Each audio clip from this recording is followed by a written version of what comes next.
Todo lo que cree sobre cómo viaja la luz es falso. No elige una sola ruta. Elige todas a la vez. Feynman convirtió esto en un método de cálculo que funciona y por su trabajo en electrodinámica cuántica recibió el premio Nobel.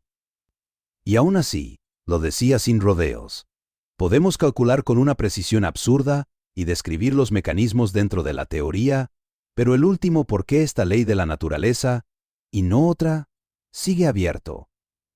Hoy vas a ver la realidad como es de verdad.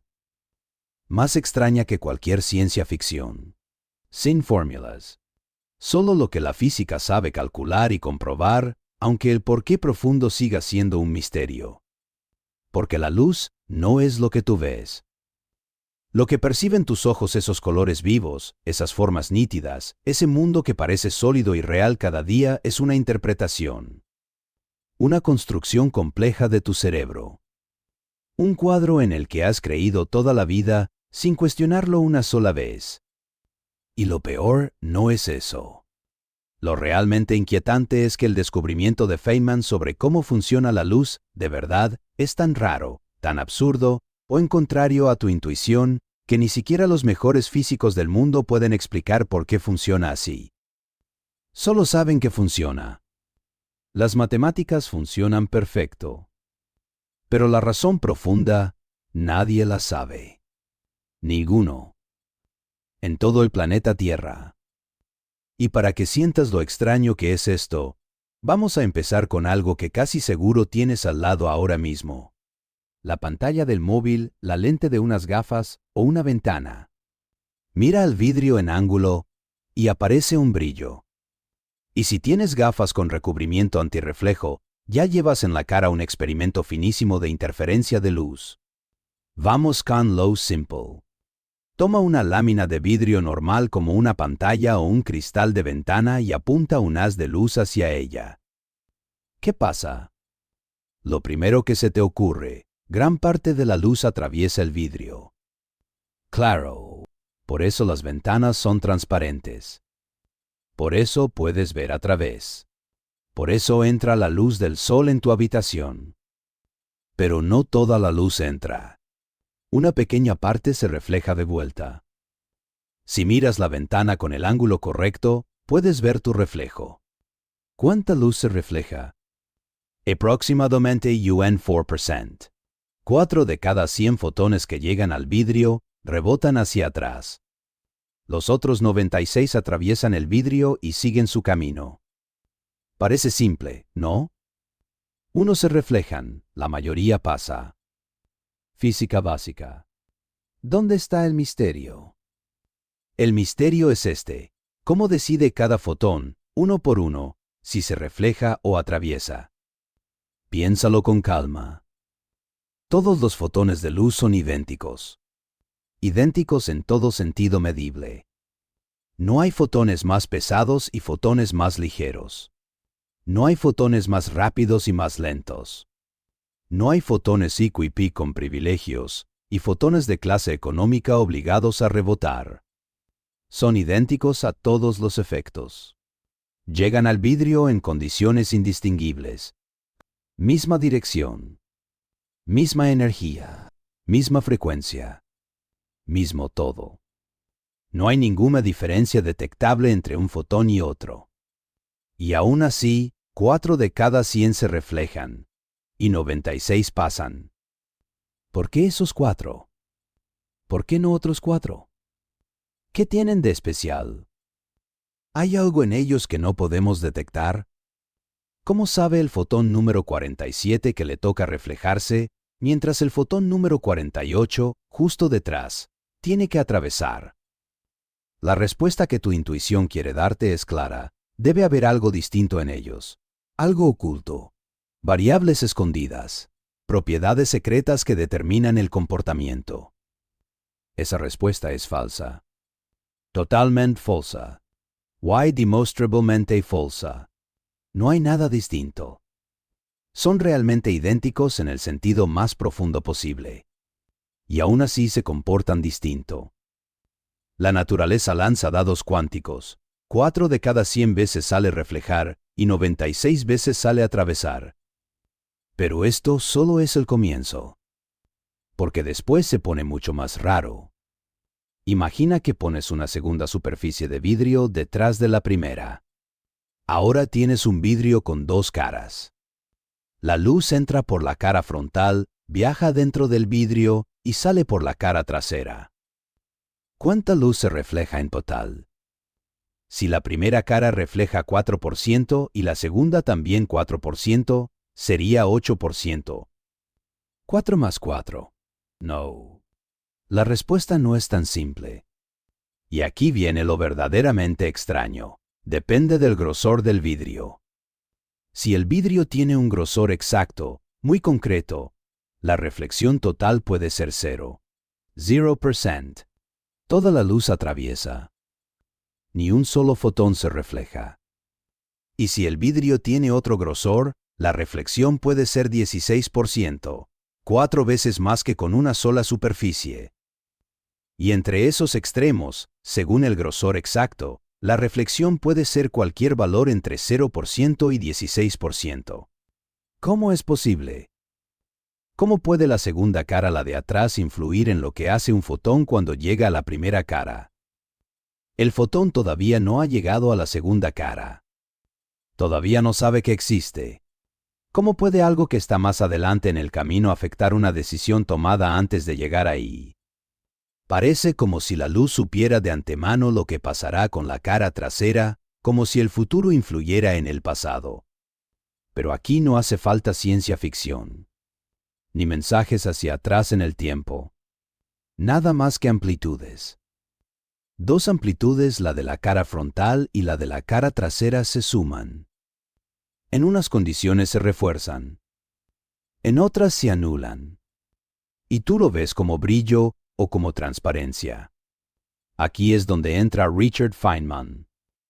Richard Feynman recibió el Nobel de Física en 1965, junto con Julian Schwinger y Shinichiro Tomonaga, por desarrollar la electrodinámica cuántica. Es la teoría que nos dice, con números, cómo la luz engancha la materia, qué hacen los fotones, cómo los electrones absorben y emiten luz, y cómo funciona el electromagnetismo cuando miras en escala cuántica. Y para muchos físicos, esta teoría es la más precisa que hemos construido jamás. Sus predicciones coinciden con los experimentos hasta 12 cifras decimales. Repito, 12 cifras. 12 dígitos de coincidencia perfecta entre teoría y experimento. Para que lo sientas, esa precisión es como si, en el GPS, el reloj de un satélite se equivocara por fracciones de nanosegundo y tú ya te saltaras una salida por varios metros. O como si predijéramos la distancia de la Tierra a la Luna con un error de centímetros. Ninguna otra teoría en la historia de la física, en la historia de cualquier ciencia, ha sido verificada con ese nivel. Ni siquiera la teoría de Einstein. Ni la de Newton, nada. Esta teoría es la campeona absoluta de la precisión científica. Y lo que esta teoría, increíblemente precisa, nos dice sobre la luz es esto. La luz no elige una sola ruta. La luz elige todas las rutas a la vez. Sin excepciones. Cuando un fotón viaja del punto A al punto B, no elige un camino concreto como lo haría una pelota o un coche. El fotón toma en cuenta todos los caminos posibles al mismo tiempo, la línea recta entre A y B, todas las curvas posibles, todos los zigzags imaginables, rutas que van hacia arriba y luego hacia abajo, rutas que van a la derecha y luego a la izquierda. No allege un solo corredor. Incluye todas las rutas posibles al mismo tiempo. La línea recta entre A y B. Y también caminos con rebotes, paredes, vidrio, muebles, suelo. Por eso, por cierto, en un punto de una habitación el Wi-Fi muere, y un paso al lado, revive, rutas diferentes se suman o se anulan. En el espacio ocurre lo mismo. Un rayo puede pasar un poco más cerca de una estrella, curvarse por la gravedad, rodear nubes de plasma, pasar junto a un planeta, cada ruta posible, por extraña que parezca, está dentro del cálculo. Y no solo eso. Feynman descubrió que cada uno de esos infinitos caminos tiene asociado algo que él llamaba una flecha. Una pequeña flecha imaginaria que gira como la aguja de un reloj mientras el fotón avanza por ese camino. Cuando el fotón por fin llega al destino, todas las flechas de todos los caminos se suman. Matemáticamente. Algunas flechas apuntan hacia arriba, otras hacia abajo, otras hacia la izquierda, la derecha, en diagonal. Si sumas flechas que apuntan en direcciones opuestas, se cancelan. Si sumas flechas que apuntan parecido, se refuerzan. El resultado final de esa suma gigantesca de flechas infinitas te da un número. Y el cuadrado de ese número te da la probabilidad de que el fotón llegue al punto B. Eso es lo que está pasando con el vidrio y su comportamiento misterioso. El fotón no decide reflejarse o atravesar. Hace las dos cosas a la vez. Toma el camino donde se refleja y el camino donde atraviesa simultáneamente. Pero esos dos caminos tienen flechas distintas. Y al sumar las flechas del camino reflejado con las del camino transmitido, obtienes las probabilidades que observamos. Aproximadamente 4% de reflexión y 96% de transmisión. Cuando agregas una segunda cara de vidrio, agregas más caminos posibles. El fotón puede reflejarse en la primera cara. Puede atravesar la primera, reflejarse en la segunda y volver. Puede atravesar ambas. Puede hacer múltiples rebotes entre las dos caras. Infinitas posibilidades. Más caminos significa más flechas.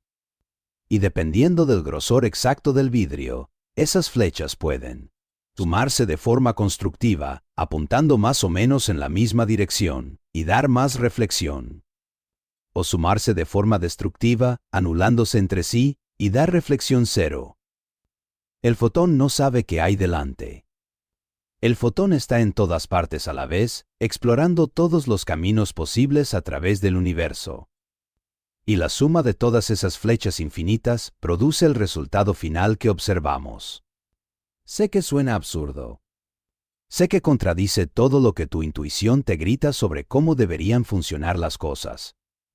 Sé que el cerebro protesta. Esto no puede ser real. Pero es un hecho. Las matemáticas funcionan. Las predicciones son perfectas. 12 cifras decimales en cada experimento. Sin error. Sin aproximación. La teoría funciona. Perfecto. La locura is real. La realidad es así de rara. Y hay que aceptarlo. T-Gust, oh no. Pero espera, si el fotón de verdad recorre todos los caminos a la vez, ¿cómo funcionan entonces los espejos? Piensa en un salvavidas corriendo. Por arena vas lento, por agua vas más rápido. Parece que hay un camino correcto, pero no aparece porque los demás estén prohibidos, sino porque ese camino produce un resultado estable. ¿Por qué la luz se refleja con un ángulo concreto, y no con cualquiera? La respuesta es tan elegante que cuando la entiendas, no volverás a mirar un espejo igual. Ahora que ya tienes una idea básica de las flechas y los caminos, vamos a ver cómo esto explica algo que usas cada día sin pensarlo. Un espejo normal. ¿Por qué los espejos reflejan luz? ¿Por qué puedes ver tu reflejo? La respuesta escolar es simple y elegante. La luz llega al espejo, se refleja, y el ángulo de incidencia es igual al ángulo de reflexión. Si entra a 45 grados, sale a 45 grados al otro lado. Simétrico. Predecible. Fácil. Pero esa respuesta, en el fondo, no explica nada. Solo describe lo que observamos. Es un principio empírico, no una razón. ¿Hay algún mandato del universo obligando a la luz a salir justo con ese ángulo? ¿Quién le dice a la luz el ángulo exacto? ¿Cómo sabe la luz que tiene que salir a 45 grados y no a 43 grados o 47 grados? Feynman lo explicó con flechas. Y la explicación es hermosa por lo simple que es. Imagina un espejo horizontal. Imagina un fotón que sale del punto A, arriba y a la izquierda del espejo, y tiene que llegar al punto B, arriba y a la derecha, rebotando en algún punto intermedio del espejo. ¿Qué camino elige el fotón? La respuesta clásica: rebota justo en el punto del espejo que está en medio entre A y B, donde el ángulo de entrada iguala al de salida. Ese sería el camino clásico. La respuesta de Feynman es otra. El fotón pasa por todos los caminos. Rebota en todos los puntos del espejo. En el medio. Y también en el borde izquierdo, en el borde derecho, en cada punto imaginable. Todos los caminos a la vez. Pero aquí viene el truco matemático que hace que todo funcione. Los caminos que no son el clásico son más largos. La distancia total desde A hasta el punto de rebote y de ahí a B es mayor si rebotas en los bordes que si rebotas en el centro. Y como son más largos, las flechas asociadas a esos caminos giran más. Recuerda, las flechas giran mientras el fotón avanza. Más distancia es igual a más giro. Y cuando giran mucho, terminan apuntando en direcciones muy diferentes entre sí. Una flecha que giró 7.703 vueltas no termina apuntando igual que una que giró 7 vueltas y media. En cambio, los caminos cercanos al centro del espejo, cerca del punto clásico, tienen longitudes muy parecidas. La diferencia entre ellos es mínima. Sus flechas giran casi lo mismo. Apuntan casi en la misma dirección. Y cuando las sumas, se refuerzan. Dan un gran resultado. Los caminos en los bordes tienen longitudes muy distintas. Unos son mucho más largos que otros. Sus flechas apuntan en direcciones casi aleatorias. Y cuando las sumas, se cancelan. Dan casi cero. Conclusión: solo los caminos cercanos al punto clásico aportan de verdad. Los otros caminos existen, el fotón los recorre, pero sus contribuciones se anulan y desaparecen. Por eso parece que el fotón elige el camino clásico, el de ángulo igual, aunque en realidad recorrió todos los caminos posibles. La ley de la reflexión no es una orden externa impuesta por una fuerza misteriosa. Es un resultado emergente de sumar infinitos caminos con sus flechas giratorias. Sale de manera natural de las matemáticas de esta teoría. Y esto debería explotarte la cabeza si lo piensas bien. Si alguna vez giraste un C de barra de DVD en la mano o miraste un holograma en una tarjeta, ya sostuviste una rejilla de difracción. Hay un microrelieve regular, un patrón, que hace que algunas direcciones se refuercen y otras se anulen. No es magia. No es truco. Funciona por exactamente la misma razón. Si quitas partes del espejo siguiendo un patrón regular, quitas algunas flechas de la suma total. Flechas que antes se cancelaban a la perfección, ahora no se cancelan porque algunas ya no están. Y de pronto, caminos que antes no aportaban nada porque se anulaban ahora aportan mucho. La luz aparece reflejada en ángulos imposibles para las reglas clásicas. Pero no es que las reglas hayan cambiado. Es que el fotón siempre se reflejó en todos los ángulos, por todos los caminos. Lo que cambia es cuáles caminos sobreviven en la suma. El fotón considera todos los caminos. En todo momento. En cualquier situación. Lo que cambia de experimento a experimento es qué caminos aportan al resultado final y cuáles se anulan. Todos los caminos. Sin excepción. Pero aún falta algo más impresionante. En todo el universo, en cualquier interacción posible entre luz y materia, solo pueden pasar 3 cosas. 3 acciones básicas. Y una de ellas contiene un número que nadie, en toda la historia de la ciencia, ha podido explicar. Ahora te voy a contar algo que Feynman consideraba una de las cosas más hermosas y elegantes de toda la física. Algo que muestra una simplicidad profunda escondida bajo la complejidad aparente del mundo.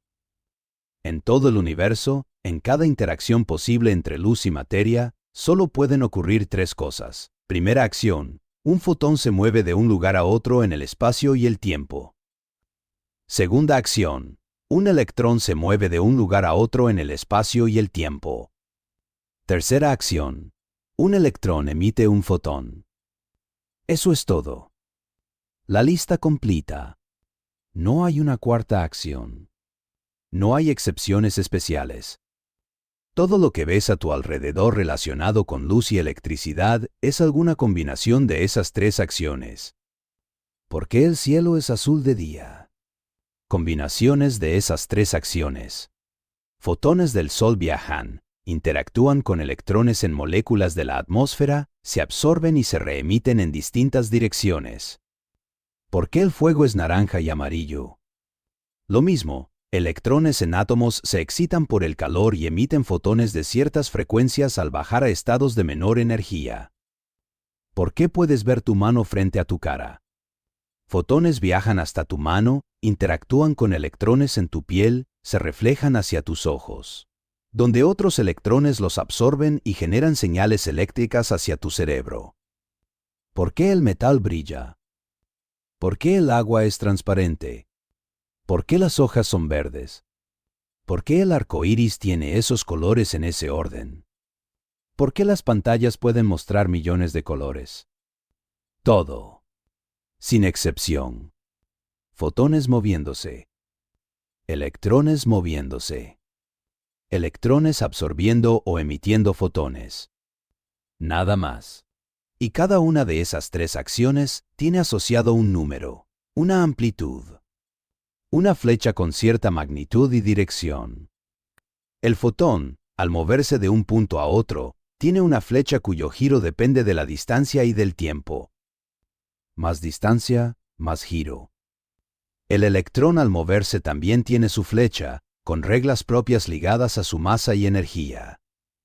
Y la interacción, ese instante clave en que un electrón absorbe o emite un fotón, tiene una flecha fija. Un número constante. Siempre el mismo sin importar las circunstancias. Ese número es aproximadamente 0,085. Y si lo expresas de otra forma al cuadrado, da aproximadamente 0,0073, es decir, cerca de 1 de 137. Ese número tiene nombre, la constante de estructura fina. A veces se escribe con la letra griega alfa, y es uno de los números más importantes y más misteriosos de toda la física. Aparece en todas partes, en cada ecuación del electromagnetismo cuántico, en cada cálculo de interacciones electromagnéticas, en la estructura de los átomos, en el color de las estrellas, en la química de tu cuerpo. Está en todas partes. Y nadie puede decir de dónde sale. ¿Por qué la constante de estructura fina vale 0,0073 y no 0,0074 o 0,0072? O cualquier otro valor? ¿Qué ley física fija su valor exacto? ¿Hay una razón profunda por la que tenga que ser justo ese número? Nadie lo sabe. Y no es exageración retórica. Literalmente, ninguna persona en el planeta Tierra sabe la respuesta. Medimos ese número con enorme precisión. Lo usamos en todos nuestros cálculos. Está en el corazón de cada predicción del electromagnetismo cuántico. Pero no entendemos por qué tiene el valor que tiene. No podemos derivarlo de un principio más fundamental. Simplemente, está ahí. Feynman decía que era uno de los mayores misterios no resueltos de la física. Un número que parece elegido porque sí, sin explicación. Y hay algo todavía más inquietante. Si ese número fuese un poco distinto, un poquito más grande o más pequeño, los átomos no existirían como los conocemos. Los enlaces químicos serían diferentes. Las estrellas no brillarían igual si es que brillasen. La química del carbono, base de toda la vida conocida, probablemente sería imposible. Vivimos en un universo donde esa constante tiene exactamente el valor que permite que existamos. Y no sabemos por qué. Ese es un agujero real en nuestro conocimiento. Un recordatorio de que no lo entendemos todo. Un número que gobierna toda la luz del universo y nadie puede explicar por qué es así. Pero hay otra cosa que Feynman descubrió sobre la luz. Algo que te toca directamente, a tus ojos. a lo que significa, en realidad, ver. Vamos a unir todo esto con algo muy personal, tu experiencia directa del mundo, lo que significa ver. Al inicio dijimos, la luz no es lo que tú ves. Ahora tienes herramientas para entenderlo.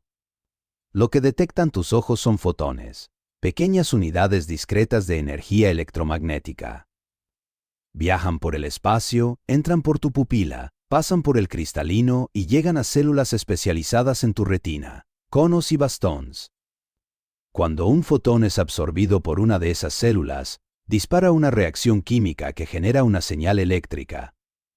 Esa señal viaja por el nervio óptico a tu cerebro, y el cerebro interpreta esa señal como visión. Pero aquí está lo importante, los fotones no traen imágenes del mundo. No son pequeñas fotos volando por el aire. No contienen colores, ni formas, ni objetos. Son paquetes de energía con cierta frecuencia de oscilación. El color no existe ahí fuera como propiedad física. El rojo no es una propiedad interna de las manzanas o de la sangre. El azul no es una característica objetiva del cielo. Son interpretaciones de tu cerebro. Cuando tu cerebro recibe señales de fotones con una frecuencia cercana a 415 terahercios, decide llamarlo rojo. Cuando recibe señales cerca de 650 terahercios, decide llamarlo azul. Y ojo, decide aquí no es metáfora. Es codificación. Una cámara del móvil con un simple deslizador de balance de blancos puede volver todo el mundo más cálido o más frío. Y el modo nocturno puede sacar detalles donde el ojo casi no ve nada. La física externa es la misma. Lo que cambia es la interpretación de la señal. Otro animal, con otros fotorreceptores y otro cerebro, vería algo completamente distinto mirando lo mismo. Las abejas ven ultravioleta, que nosotros no vemos. Muchos mamíferos no distinguen rojo y verde. Los camarones mantis tienen 16 tipos de receptores de color, nosotros solo 3. No hay un color correcto del mundo. Hay formas distintas de interpretar fotones de distintas frecuencias. Y ahora sabes algo aún más profundo. Esos fotones, esa luz que entra en tus ojos, en cada instante de tu vida despierta, ha recorrido todos los caminos posibles para llegar ahí. Literalmente todos. No solo la línea recta desde el objeto hasta tu ojo. Cuando miras una estrella en el cielo nocturno, a cientos de años luz, la luz que entra en tus ojos no llegó solo por una línea recta a través del vacío. Recorrió todos los caminos posibles, la línea recta. Pero también curvas cerca de planetas, trayectorias que dan vueltas por otras partes de la galaxia, rutas absurdas que cruzan el universo observable y regresan. Todos los caminos a la vez.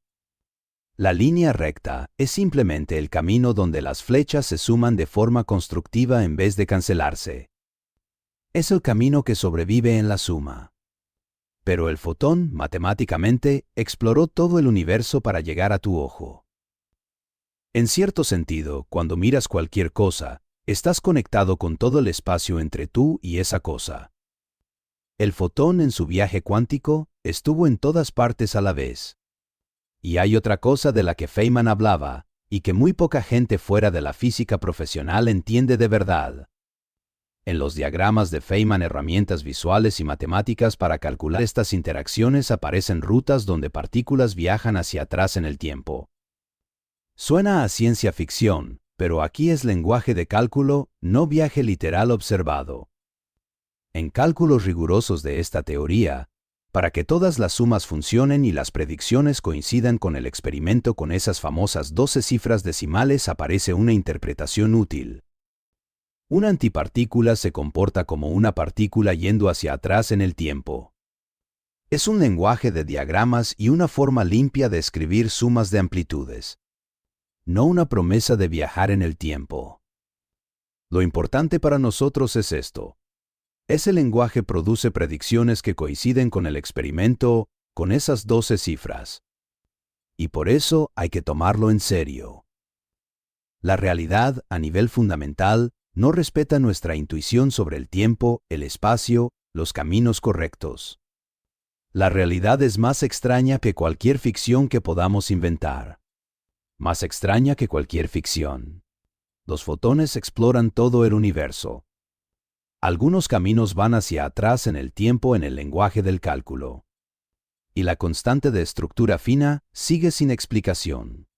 Entonces, ¿qué descubrió realmente Feynman? ¿Y por qué decía que ni él entendía la mecánica cuántica? Volvamos a la pregunta inicial. ¿Qué descubrió Feynman sobre la luz que nadie puede explicar? Descubrió cómo calcular su comportamiento con perfección. Construyó una teoría de una precisión sin precedentes. Nos dio el método de las flechas y la suma de caminos, que funciona en cada experimento jamás hecho. 12 cifras de precisión. Coincidencia perfecta entre teoría y realidad medida. Pero aquí está el punto clave. Feynman no explicó por qué funciona. Y fue el primero y el más insistente en decirlo en voz alta. Feynman repetía en sus clases, en sus libros, en público: nadie entiende la mecánica cuántica. Decía: si crees que la entiendes es que no la has pensado lo suficiente. Decía que él mismo, después de una década de trabajo, no la entendía en un sentido profundo. ¿Por qué la luz recorre todos los caminos a la vez? No lo sabemos. No hay una explicación más profunda. Es simplemente cómo funciona el universo. ¿Por qué las flechas giran como giran? No lo entendemos. Es una regla matemática que funciona, pero no sabemos por qué es esa regla y no otra. ¿Por qué la constante de estructura fina vale 0,0073 y no otro valor? No lo entendemos. Es el misterio más famoso de la física de partículas. ¿Por qué la naturaleza funciona con probabilidades fundamentales en vez de certezas deterministas? No lo sabemos. Einstein odiaba esa idea y pasó una década buscando una explicación determinista debajo de la mecánica cuántica. No la encontró. Nadie la encontró. Tenemos herramientas matemáticas para calcular cualquier cosa relacionada con luz y materia con una precisión perfecta. Pero no tenemos la respuesta a por qué esas herramientas funcionan. Y eso, en vez de deprimir o frustrar, es hermoso, si lo miras desde el ángulo correcto. Es un recordatorio de que el universo es más profundo, más rico, más misterioso de lo que hoy podemos comprender. Es prueba de que hay verdades fundamentales esperando ser descubiertas. Es evidencia de que la física no está terminada. Que aún quedan aventuras intelectuales. La luz que entra en tus ojos ahora mismo, mientras miras esta pantalla o este video, hace cosas que desafían cualquier explicación intuitiva. Recorre infinitas rutas. Suma flechas imaginarias. Existe en superposiciones cuánticas hasta el momento exacto en que tus fotorreceptores la absorben. Why funciona. Así funciona el universo. Nos guste o no. Lo entendamos o nos parezca absurdo. ¿Nos resulte contraintuitivo? Feynman lo resumió mejor que nadie cuando dijo: la naturaleza no es clásica, maldita sea. Y si quieres simular la naturaleza, mejor hazlo de manera cuántico-mecánica. Y por cierto, es un problema maravilloso. Porque no parece tan simple. No parece tan simple, y aún así es verdaderamente maravilloso. La luz no es lo que ves. Es algo mucho más extraño, más misterioso, más hermoso de lo que cualquier descripción clásica podía transmitir. Y el hecho de que podamos siquiera empezar a entenderlo, que primates en un pequeño planeta, orbitando una estrella común, hayan descubierto flechas que giran, sumas de caminos y 12 cifras decimales de precisión, eso es lo realmente extraordinario. La luz guarda sus secretos más profundos. Pero nos mostró lo suficiente como para saber, con absoluta certeza, que la realidad es mucho más extraña de lo que jamás imaginamos. Eso es lo que descubrió Feynman. Eso que nadie puede explicar. Eso que simplemente es. La luz recorre todos los caminos. Todos, al mismo tiempo. sin excepción. Y nadie puede decir por qué. Solo sabemos que funciona. Y por ahora, eso tiene que bastar. Si estás escuchando esto en voz alta, mantén una imagen en la cabeza. Las flechas no son magia. Son una forma precisa de sumar la contribución de cada camino. Y, honestamente, eso ya es suficiente. Ahora mismo, Waya, recuerda esto.